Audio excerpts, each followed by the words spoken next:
ai batal ma kulchoral tu kalandi ahize wa ba ba ba ba wa ra ba ba ba ba wa ba ba ba ba ba wa ra ba ba ba ba ye samo tumugo ye shiki habize ai batal ma kulchoral tu kalandi ahize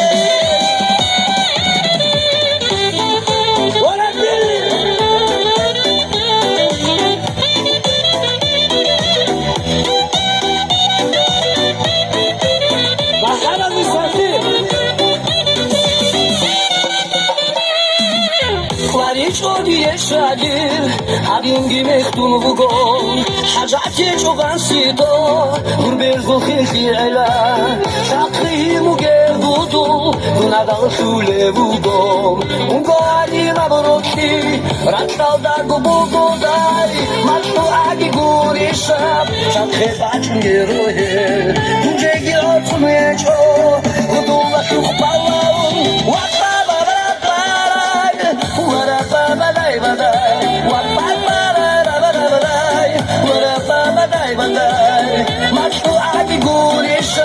Shakhe bachunge rohe,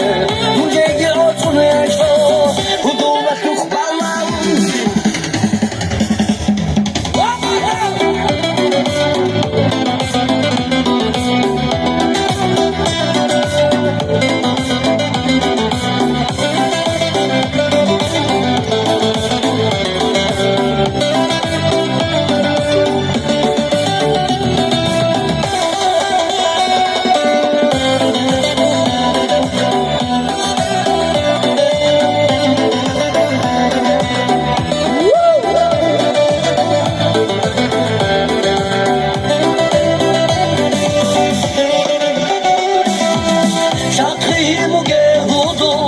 Nadal shule vugo, ungo adi laborokhi, ratal da gubugo dai, machu adi guri shab, shakhe bachunge rohe,